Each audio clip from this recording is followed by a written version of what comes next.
My Destined 1, Tensura x Arifureta by Void Kane.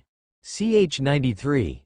Annoying labyrinth. Once the group headed for the next room, they are immediately surrounded by monsters made of ice and snow. Dopan. The sound of Hajime's revolvers reverberated all over the room while Rimuru and the others are cutting down monsters one after the other. This is annoying. No matter how many we killed, they just keep spawning like in the game, Kaori said. She knows this kind of stuff in-game since she played a lot of games just to get close to Hajime. That's it. The two brothers scream at the same time. What's it? Chloe asks. In the game, there's some sort of a crystal that you had to destroy to finish a level.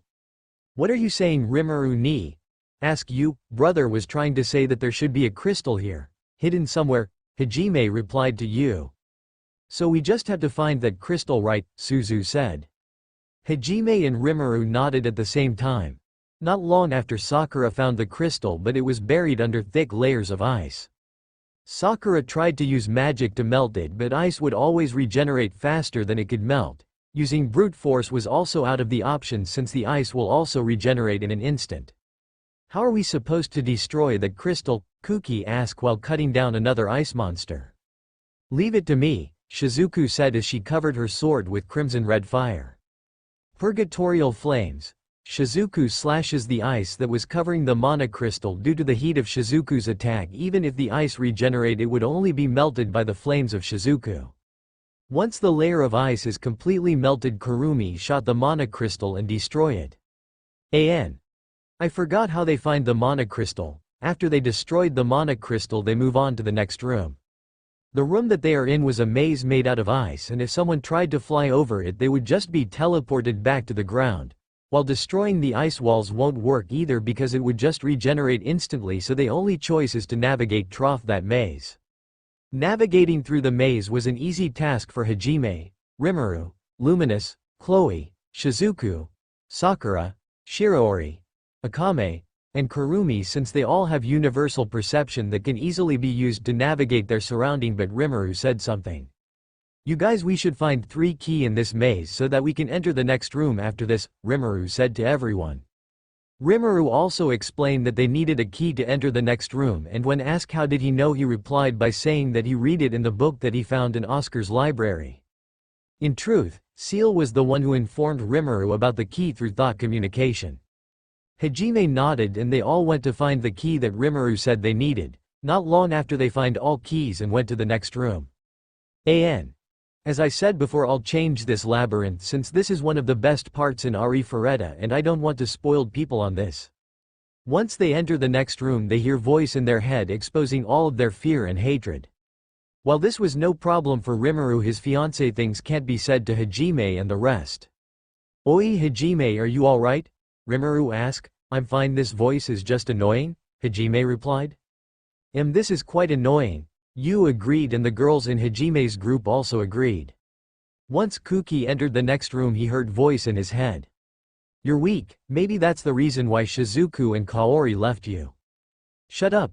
Maybe if you're strong they won't leave you. I said shut up. Maybe if you are strong they will return to you. Weak. Kuki was starting to lose his mind due to the voice in his head. Kuki-kun, are you alright? Suzu asks Kuki. And when he was called out, Kuki was sweating. I'm fine, he replied after he said that a huge wall of ice appeared again. This time they are all separated by the ice and each of them, and once the formation of the ice is complete, an ice golem appear, each of them having one. Sims like this are truly an annoying labyrinth, Rimuru said to himself.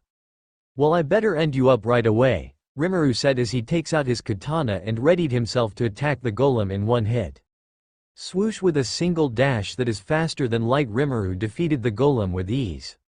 Now then, how should I age? Rimuru didn't get to finish his sentence since he was sucked in by a black portal. And once he opened his eyes, he was on an endless grassland while the sky is that of the void. The light was coming from the ground below that Rimuru himself didn't know how to explain. Where am I?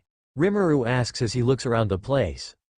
Welcome, Chosen One, a voice said behind Rimuru, and once Rimuru looked behind him, he saw 2 beings. One was a huge dragon with dark scale with white stars, while the other one was a worm-like monster that had tentacles all over its body. The dragon's name was Veldanava, the first ever true dragon and one of the two primordial gods. He rules over the infinite numbers of creation on his throne in the center of all of creation. His dark scale represents the endless void, while the white stars on his scale represent the infinite numbers of both known and unknown multiverse. The other one is named Azathoth, one of the two primordial gods, who rules all destruction from her throne at the center of chaos. Her body is composed of all the bright stars of the visible universe, while her tentacles represent all alternate reality, all alternate time, all layers of reality. All of those are represented by her tentacles. Ch94. The creators, AN. Just a heads up, the idea of Azathoth being a girl and Veldanava and Azathoth is an idea that came from a friend of mine, so this isn't the same Azathoth from the Cthulhu mythos. Additionally, everything written here is purely made by my own imagination and isn't canon.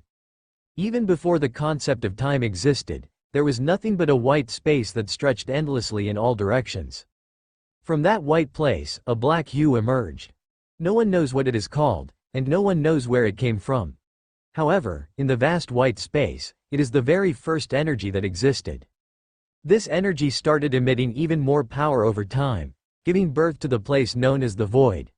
The once endless white space is now being covered by darkness known as the void, a violent place that no one can enter.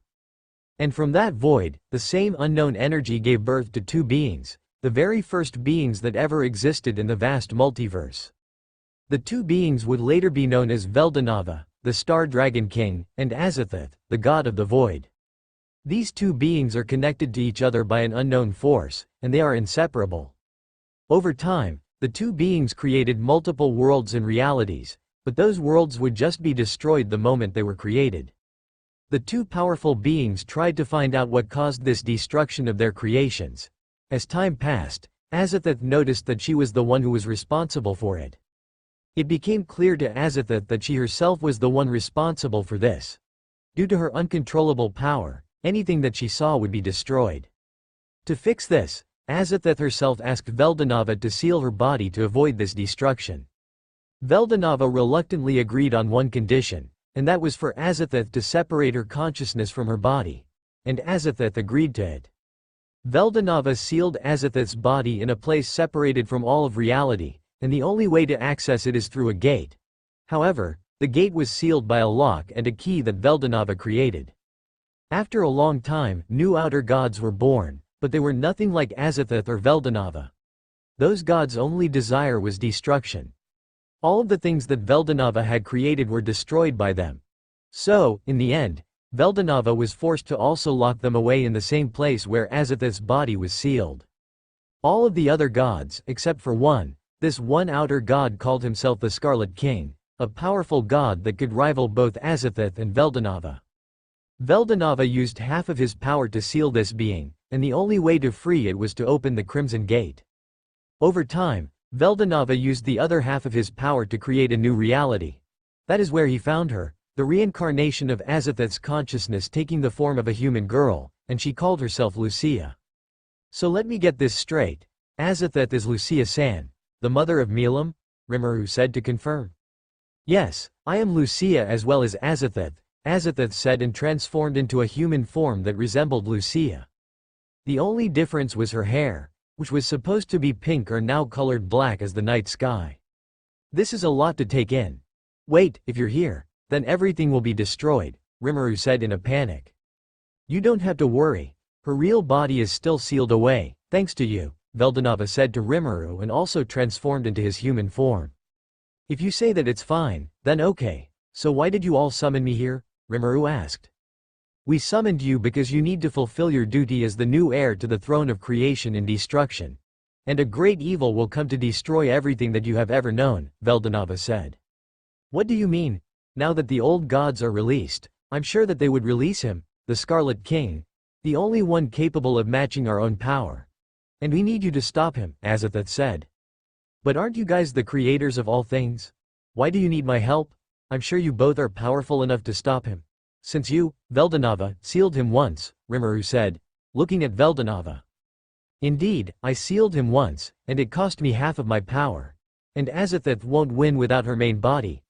Believe me, if I could kill him, I would have done so all along, Long time ago, Veldanava said with a saddened expression. He was saddened because of his lack of power to kill the Scarlet Cane. So we need you, Rimuru-chan.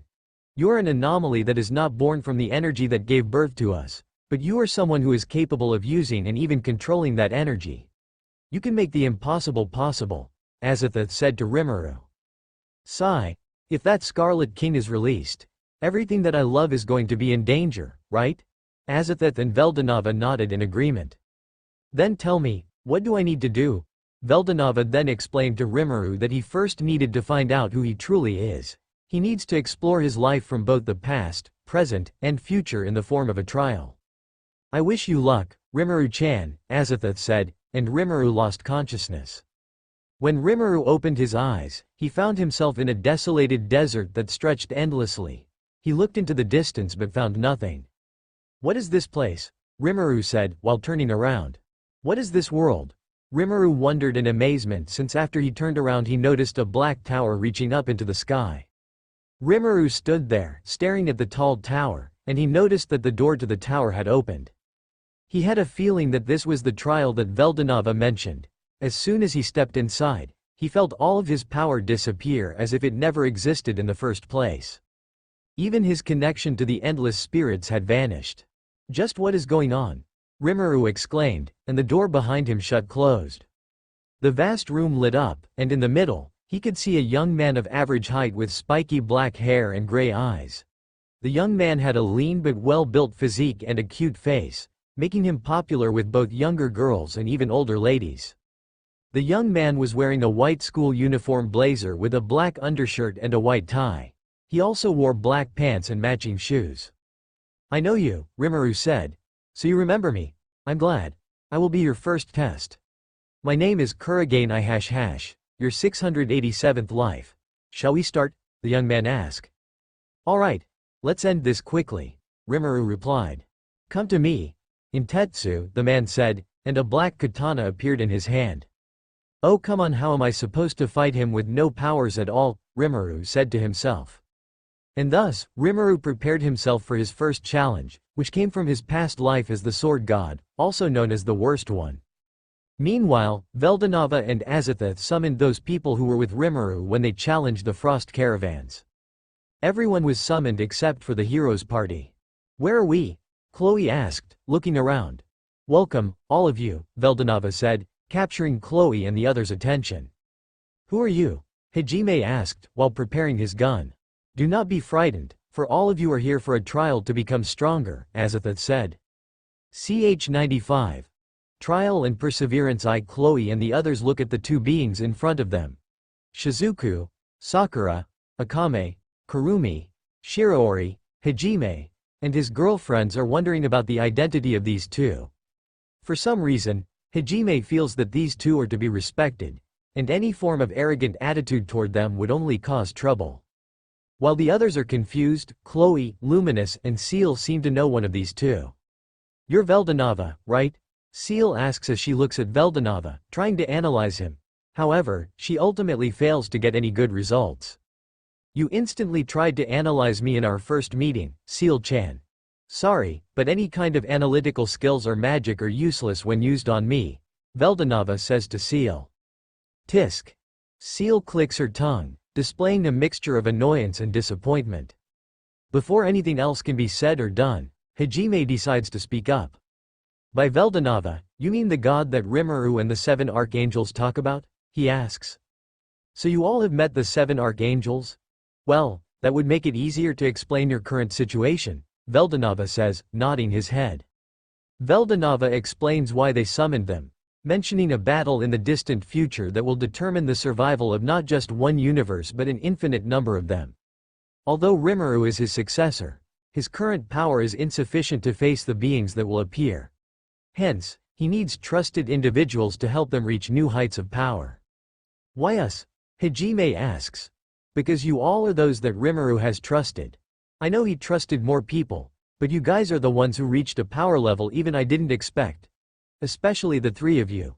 Shizuku, Hajime, Kurumi, and Akame. You all were once humans, yet you 4 achieved powers using your own strength. You surpassed my expectations, Veldanava explains. He acknowledges that there are stronger individuals in the multiverse, but these four, despite being mortal, surpassed his expectations. Maybe that's the true nature of humans. An unpredictable species capable of anything when putting their hearts into it. Maybe that is why I fell in love with Lucia's human incarnation, Veldanava thinks. Dear, it is time we send them to their trials, Azathoth or Lucia says to Veldanava, looking at the people in front of them. You all shall face your trials in right about. Now, Veldanava says, flicking his fingers and sending the group into their individual trials. Wait, at least tell us what we have to do.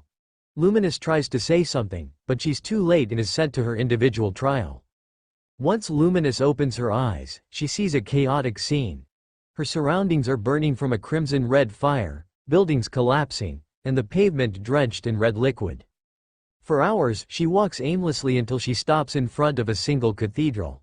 Among all the buildings, this cathedral is the only one that remains standing. It seems out of place, so Luminous decides to see what's inside. Time to see what kind of trial I'm going to face, Luminous says, as she pushes open the cathedral door. Welcome to my domain, Luminous Valentine, a feminine voice echoes inside the cathedral. The voice is both feminine and sinister, surprisingly similar to Luminous's own voice. Who are you? Luminous asks. Who am I?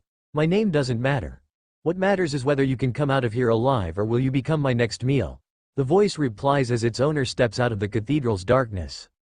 Luminous sees a figure with a height similar to hers, long silky silver hair, a black gothic dress, and heterochromia eyes. Standing in front of her is none other than herself. With Chloe, she walks in endless darkness. She cannot see even a tiny bit of light, yet Chloe continues to walk forward as if some unknown force is guiding her. What in the world is this place? And how come this is a trial? Chloe asks as she continues walking into the vast darkness. The floor she's walking on disappears, and she screams. When she opens her eyes, she's on the ground, holding a sword. She feels the sword stabbing someone, and when she looks at the person in front of her, her entire body freezes. Chloe, how can you do this to us? The person says.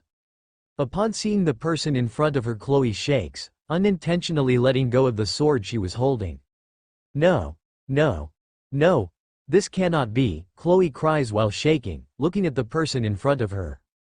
Chloe, I won't forgive you, the person says as it falls to the ground. Chloe immediately goes to the person's side and holds its hand.